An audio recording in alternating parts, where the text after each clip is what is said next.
Yo, what's poppin' out? It's Lambo, Calrissian. Since we've already covered Agito, I think it's only right that we talk about Gills and another Agito. If I make one thing clear here in this entire video, is to prove that both of these guys say, hey, it ain't easy being green. By having flawed seeds of Agito, both Gills and another Agito may have incredible power, but they also suffer from out of this world physical and or psychological pain that ultimately defines their character through the entire series. But I'm not here to give you a character dissection. I'm just here to tell you how hard they hit. So here's the intro. Hello, what have we here? Let's go ahead and start with the comparisons between the two. Both riders are organic riders, or riders who have to change their anatomy in order to transform. It's easy to say all riders' anatomies change upon henshin, but what makes these stand out more is that there's no device needed for them to transform. Case in point with the OG of them all, Kamen Rider Amazon. Of course, the easiest comparison is that, well, they're green, and although the shades may be different, this serves as a visual representation of them having flawed seeds. Now, I don't know how big or how complex the difference of having a complete seed versus a flawed seed is, but for each of our flawed riders in this case, they do have some pretty nasty drawbacks that come with them. Trust me, I'm doing research on the seeds of Agito, and that's something that we will cover in full scope in a separate video. Let's start with Kamen Rider Gills, aka Ryo Ashihara. Getting his seed after surviving a fatal car accident, Gills' ferocity makes him more than an equal to that of Agito. Gills is blessed with an array of organic weapons that extend from spikes on certain parts of his bodies. The spikes on his wrists can extend into blades or whips, while the spikes on his heels extend into curved blades. Gills is very resilient, being able to survive many vicious near-death L's as well as taking a series of blasts from Uwops with bullets designed to take out Agito on Terminator type shit. Believe it or not, Gills actually has 3 forms. His initial form looks exactly like his base. However, the form sports shorter horns than a base. Although his rage caused those horns to grow, it's never specified if that's the only emotion or action that causes them to grow. His primary form is, well, his primary form, and technically that's the form that I've been covering prior to us getting to this part. And finally, he has his evolved state known as Exceeded Gills, which is the strongest of the 3 and was only gained thanks to the sacrifice of his homie Koji Mijima. His powers are cranked to 11 in this form, with the blades on both his wrist and heels getting much longer and stronger, with the addition of his Gills stingers, which are located behind his shoulders. In place of his wrist-mounted whips from base form, these large clawed tentacles can be used for attacking or grabbing opponents whenever Gills needs that extra hand in combat.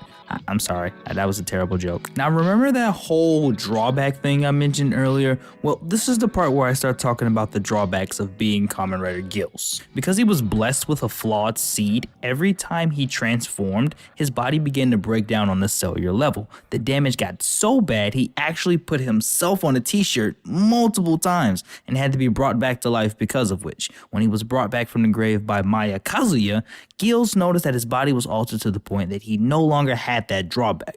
So thank God a lovely woman saved him. This man put himself on a t-shirt more times than I think anybody has ever done it in Rider like ever. Moving on to Kaoru Kino, aka another Agito, and this one is my personal favorite of the two. This locust motif flawed Agito is a fool with the hands, not only having great physical prowess, but has shown exceptional feats in combat, such as parrying both Agito and Gills' finishers respectively. All of that strength is offset by the fact that he is the least versatile of all the riders in Agito, seeing that he has 0 extra forms. Well, at least in the TV series, I mean. As well as not even having a weapon. I mean, like, he can apparently, like, use G3X's handgun and be able to bypass all the safety features in it, because he definitely let the tech spark when he went and fought Gills again. He was just like, ooh, get the ooh-wop, pow, pow, pow, pow, pow, pow. It wasn't a good time for Gills. He catches a lot of L's in that show. Another Agito's drawbacks is actually one that's psychological rather than physical. Already being cursed with an already unstable mental condition, the new power of Agito added to that injury, giving himself a huge head and deemed himself the only one needed to kill the lords. He even went as far as to try to put Agito and Gills' name on a stone to prove that fact, but after getting mollywhopped by Exceeded Gills, he squashed the beef altogether and decided to work with the others. And since we're getting to the final part of the video, let's finally go over the finishers of both riders. Base Gill has a move called the Gills Heel Claw, a savage overhead heel drop that's used when his heel blade is out. The impact is powerful enough to pierce the hardest of armors and skins and gives them the eternal L after he performs a flip kick. He also has the Gills Hell Stab, where his middle and index finger extends and stabs his enemies, but this move was only used in the Three Great Riders Hyper Battle DVD. Another Agito only has one finisher, however, and that is the Assault Kick. Just like Gold Agito, the telltale signs for him to perform this move is the appearance of the Agito insignia aura under his feet, with it being green instead of gold and his teeth becoming more visible rather than the cross horns on his head opening up. This flying kick has an insane amount of power behind it and is said to be comparable to that of the Shining Agito's Rider Kick. You know, the one that moves at subsonic speeds in order for him to perform it. That powerful thing. Oh, okay, look, I lied. He doesn't only have the Assault Kick as a finisher. He also has like a Rider Punch variant, but that was like only seen during the events of Go Rider, and there's no name for it, so yeah. And I'm gonna go ahead and wrap up this video here. Notice it's just the bare bones material here. Don't want to pry too much into other things because that take away from other videos. Like I said, definitely going to be going over the Seed of Agito in a separate video, and I'll be talking about Exceeded Gills, like the AR versions, and kind of compare the difference between the two in separate videos as well. I also will be covering G3X, and since it got enough likes, I guess we're doing Hibiki content on top of Agito and a couple forums videos too. So if you enjoyed this video, don't hesitate to give me a like, subscribe to the channel for more Kamen Rider Super Sentai weekly goodness. Let me know in the comment section below, who do you like more, Gills or another Agito?